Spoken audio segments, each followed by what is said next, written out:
21. L'évolution de l'amour. En finir avec le jeu de l'oubli. Révolution. D'une manière ou d'une autre, j'associe ce terme à la violence. Mais si l'on enlève la première lettre, on obtient le mot évolution, c'est-à-dire le développement. Et si l'on ne regarde que les 4 premières lettres de ce mot en les lisant à l'envers, on obtient le mot love, amour.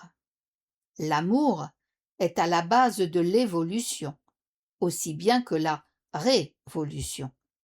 Et l'amour inconditionnel est également le but de notre révolution silencieuse et douce. L'amour est le point final de notre développement intérieur et en même temps la solution à tous les problèmes. Sans doute faudra-t-il encore un certain temps à l'humanité pour parvenir à l'amour inconditionnel. Cela ne se fera pas du jour au lendemain, d'autant que vous êtes justement en train de sortir d'une anesthésie générale dans laquelle vous étiez plongé depuis des milliers d'années. Pendant tout ce temps, chacun d'entre vous a pris une multitude de fausses identités et adopté d'innombrables visions du monde intrinsèque. Durant ces millénaires, aucun développement spirituel conscient n'a eu lieu. Or, tout cela est en train de changer. Certains estiment que les conditions de la vie sur Terre sont de plus en plus folles aujourd'hui et que le monde ne cesse de se dégrader. À première vue, si l'on s'en tient au monde physique, on peut leur donner raison. D'autres soutiennent qu'aucune amélioration n'est intervenue. C'est également vrai sur le plan physique, puisque la guerre, la violence, et j'en passe, font toujours rage. Et pourtant, de mon point de vue, la conscience humaine a évolué de manière extrêmement positive au cours des dernières décennies. Posez-vous simplement la question de savoir si une journée de séminaire comme celle-ci aurait été possible il y a 80 ans. Je ne pense pas qu'à l'époque, autant de participants se seraient déplacés pour assister à un séminaire spirituel. Vous êtes des centaines dans cette salle. Si tant est qu'il y en ait eu, les spectateurs auraient sans doute été moins nombreux autrefois. Rendez-vous compte des progrès du bien entre-temps. Après plusieurs millénaires d'anesthésie générale, un changement profond, un éveil, un développement spirituel conscient de l'humanité s'opère depuis moins d'un siècle. Je trouve que c'est un rythme très soutenu et une performance remarquable. Par ailleurs, c'est aussi un signe clair que le monde change véritablement en bien. En prenant part au jeu de l'oubli, nous étions conscients que nous allions perdre le souvenir de toute chose, jusqu'à en oublier que nous avions oublié. De plus, nous avions le désir audacieux et un peu fou de nous élever en même temps que notre corps physique à la fin du jeu. Toutefois, au début de celui-ci, nous ignorions complètement si une telle ascension avec notre corps physique était même possible, puisque l'univers n'était aucunement rodé à ce genre de choses. En d'autres termes, au début de l'expérience, la prise de risque était totale. C'est pourquoi j'affirme que toutes les âmes qui ont accepté jadis de participer à cette expérience étaient extrêmement courageuses. L'ascension depuis cette densité terrestre très élevée aurait tout aussi bien pu ne pas fonctionner comme prévu, et l'humanité rester finalement prisonnière d'un monde gris ou s'enfoncer de plus en plus bas jusqu'à ce qu'elle ne soit plus en mesure de survivre. Entre-temps, cependant, cette énigme a été résolue, et l'univers sait il est effectivement possible de s'élever à une dimension supérieure avec son corps physique. Cela se produira donc inéluctablement, la question étant uniquement de savoir quand et comment. Il s'agit d'une chose avérée, que l'on peut évoquer sans le moindre doute, et c'est à vous seul qu'on le doit, et à l'enthousiasme avec lequel vous vous êtes engagé sur la voie de cette évolution. Bien sûr, l'humanité reçoit de l'aide et du soutien de l'extérieur, mais cette aide ne saurait fonctionner que si vous l'acceptez. Vous avez déjà accompli un véritable exploit. Vous pouvez en être fier et vous féliciter.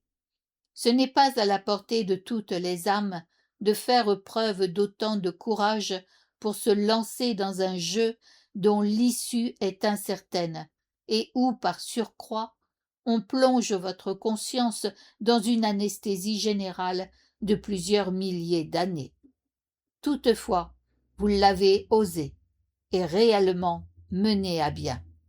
Après ces millénaires, et depuis un siècle environ, vous êtes à présent en train de vous éveiller progressivement. À présent, vous vous trouvez dans une sorte d'état intermédiaire entre l'anesthésie générale et l'état de veille. Il vous appartient de décider du moment exact où vous serez pleinement éveillé. Ce sera votre examen final. S'éveiller, c'est se souvenir. Nous devons absolument prendre conscience que nous sommes tous des êtres divins qui faisons, ici-bas, une expérience d'être humain, et non des êtres humains qui deviennent des êtres divins. La raison pour laquelle il nous est tout à fait possible de nous éveiller si rapidement à présent est que nous sommes tous des êtres divins. Nous étions des êtres divins lorsqu'un jour nous sommes venus sur terre pour prendre une forme humaine et vivre l'expérience de l'oubli en tant qu'humains. Pour ce faire, nous avons dû oublier notre divinité pendant un certain temps, et nous sommes en train de nous en souvenir à nouveau. Il existe une énorme différence entre devenir quelqu'un de complètement neuf et se souvenir simplement de ce que l'on a toujours été. Il est donc juste de dire que nous ne sommes pas des êtres humains qui deviennent des êtres divins. Nous avons toujours été des êtres divins. Nous le sommes maintenant et le serons toujours. L'humanité terrestre se trouve actuellement dans une phase de réminiscence et d'éveil. En votre fort intérieur, vous savez tous exactement ce que vous êtes, pourquoi vous êtes ici et comment le monde fonctionne. Si, à la lecture d'ouvrages de spiritualité ou lors d'un séminaire spirituel, vous vous rendez soudain compte que vous avez compris quelque chose d'important, c'est simplement la preuve que vous vous souvenez. S'éveiller ne signifie donc pas que vous devez intégrer quelque chose de nouveau ou d'étranger dans votre conscience, mais que vous retrouvez le souvenir de ce que vous avez toujours su et n'avez que temporairement oublié. La conscience engendre la paix. L'amour possède la force suprême de transformer, plus précisément de changer les choses en positif. L'humour aussi, d'ailleurs. Connaissez-vous ce phénomène? Vous entrez dans une pièce où se trouvent des personnes qui, pour une raison quelconque, sont de mauvais poil. Vous faites alors une petite blague, qui les fait rire, et comme par magie, l'ambiance se détend. La glace se brise sur le champ. Cela prouve que l'humour a le pouvoir de transformer la conscience des gens ainsi que les énergies régnant dans une pièce. Il en va exactement de même pour l'amour. Nous pouvons donc modifier à tout moment les états énergétiques par la force de notre conscience.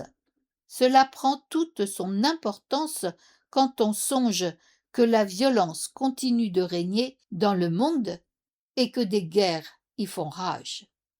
Nous ne pouvons pas partir du principe que les politiciens actuels sont véritablement disposés à tout mettre en œuvre pour assurer la paix, alors même que notre monde en a un besoin impérieux. En fait, ils veulent tout, sauf la paix dans le monde, car ce qui maintient nos systèmes économiques et les empêche de s'effondrer, c'est la guerre. Ces hommes et ces femmes politiques sont comme des enfants qui se font la guerre dans un bac à sable. Lorsque le gouvernement du pays A jette du sable au visage de celui du pays B, ce dernier s'écrie « Hé, tu m'as jeté du sable, j'ai le droit de te faire la même chose !» Alors le pays B jette à son tour du sable sur le pays A, et ainsi de suite. Puisque nous savons qu'il peut en être autrement, nous portons une responsabilité à cet égard. Nous savons qu'il ne suffit pas de sortir du bac à sable ces enfants qui se disputent, car ils y retourneraient immédiatement. Nous sommes ceux qui se tiennent au bord de l'aire de jeu, en brandissant au nez de ces enfants des pancartes sur lesquelles sont écrits, par exemple, les mots amour, compassion ou pardon. Les enfants qui se lancent du sable ne prêtent probablement pas attention à ces signes au début, et même lorsqu'ils les voient, ils ne savent pas vraiment ce qu'ils signifient. Ils ignorent l'amour et le pardon, car ils pensent que jeter du sable est la seule forme d'échange qui soit. À un moment donné, cependant, l'un des enfants peut se lasser de ces vaines disputes, car elles ne débouchent jamais sur des solutions positives. Il commence alors à chercher des alternatives, puis remarque ces personnes, dehors, pancartes à la main, et il lit « amour ». Alors, il peut aller à leur rencontre et demander « L'amour, qu'est-ce que c'est au juste? Comment l'amour peut-il aider à résoudre nos problèmes ?» Tant que nos politiciens continueront à jouer dans le bac à sable, nous aurons la responsabilité, en tant que population, de brandir ces pancartes et d'indiquer ainsi d'autres façons de vivre ensemble. De la sorte, les politiciens de bac à sable auront l'opportunité de venir nous voir, tôt ou tard, et de nous dire « Nous avons fait fausse route, pouvons-nous nous joindre à vous maintenant ?» Nous ne devrions pas éprouver de rancune à l'égard des politiciens ou des gens en général, mais avoir la maturité intérieure de leur pardonner. Le passé de chacun d'entre nous est balisé d'erreurs que nous avons dû commettre pour apprendre ce que signifie l'amour, la compassion et le pardon. Aussi devrions-nous leur répondre « Nous sommes heureux que vous le reconnaissiez à présent. Soyez les bienvenus. Examinons ensemble comment aller de l'avant et comment travailler main dans la main, de manière constructive, pour améliorer la situation dans le monde. » La projection de la faute, une roue de hamster. Une autre embûche pave notre chemin. Nous sommes sans cesse affairés à chercher quelqu'un à qui faire porter le chapeau pour les maux de notre temps. Cette tendance à se défausser de sa responsabilité est improductive. Nous serions mieux inspirés de commencer à mettre de l'ordre dans le monde le plus vite possible. Supposons qu'un accident se produise sur une plateforme pétrolière et que du pétrole se déverse, contaminant l'eau de mer et empoisonnant la faune et la flore. Dans une telle situation, l'heure n'est pas aux longues discussions autour d'une table sur les causes de la catastrophe ou les personnes qui en sont responsables alors que le pétrole continue de se déverser. La mer n'en serait pas moins polluée. Se concentrer sur les solutions et commencer sans attendre à nettoyer semble une attitude plus appropriée. Ce qui est fait, et on ne peut pas inverser le cours du temps. En revanche, on peut faire en sorte que la situation n'empire pas. Bien sûr, certaines choses ne devraient jamais se produire, mais une fois que le mal est fait, impossible de l'effacer. Certes, quelqu'un est forcément responsable de cet accident, mais on pourra toujours établir cette responsabilité plus tard, sinon on perdra énormément de temps en vain. Cela signifie que, en tant qu'humanité, nous devrions commencer dès maintenant à résoudre nos problèmes et à apporter des changements concrets pour que plus aucun accident ne se produise. La recherche permanente de coupables est une impasse, car elle nous empêche d'agir en vue de trouver des solutions. On peut discuter pendant des mois ou des années pour savoir qui a fait quoi et qui est responsable de quoi, et l'on peut continuer à pointer les autres du doigt. Mais cette attitude nous condamne tout simplement à rester prisonniers de cette roue de hamster qu'est la projection de la faute. Prenons un autre exemple pour illustrer la situation mondiale actuelle. Un canot pneumatique vogue en pleine mer, alors qu'il a une avarie et qu'il coule lentement. Une partie des passagers ne remarque rien du tout. Une autre partie voit que le canot est en train de sombrer, mais ne fait rien. Une troisième partie le remarque aussi et veut commencer à boucher le trou. Cependant, ceux qui ont le kit de réparation dans les mains s'assoient en cercle et se disputent becs et ongles pour savoir qui a détérioré le canot. Ne serait-il pas plus judicieux d'en discuter ultérieurement et de se soucier, dans l'immédiat, de colmater le trou pour que le canot ne coule pas davantage? Sois toi-même le changement que tu souhaites pour le monde. Le monde est grand et complexe. Un changement global de la conscience ne se produira pas séance tenante. Mais ce qui est aujourd'hui en notre pouvoir, c'est de faire le premier pas, et pour partir du bon pied. Rien de tel que chercher en soi-même ce que nous pouvons améliorer dans notre propre vie. Rappelons-nous cet adage. Sois toi-même le changement que tu souhaites pour le monde. C'est exactement cela. Certes, on a raison de s'intéresser à de nouvelles informations et à de nouvelles théories dans le cadre de séminaires comme celui-ci ou à travers nos lectures, mais il est encore plus important de transformer notre propre conscience et de devenir nous-mêmes ce que nous souhaitons pour notre avenir. Tous ensemble, nous sommes l'avenir de la Terre. Aussi, chacun de nous assume à la fois une responsabilité envers lui-même et envers la Terre. Autrement dit, la responsabilité de ce qui s'y déroulera ou non nous incombe. Nous avons également une responsabilité envers les générations qui nous ont précédés, qui ont préparé la voie au changement, et envers celles qui nous succéderont. Enfin, nous avons une responsabilité envers l'univers tout entier, puisque jamais auparavant une population n'avait fait le pari de s'élever avec le corps physique. Que de civilisations passent d'une dimension à une autre n'a rien de spécial. Cela se produit de temps à autre dans l'univers. Mais seules leurs âmes accomplissent cette ascension, et non leur corps. Que le corps s'élève en même temps que l'âme sera une première, et cela vaut à la Terre un statut tout à fait singulier à l'échelle cosmique.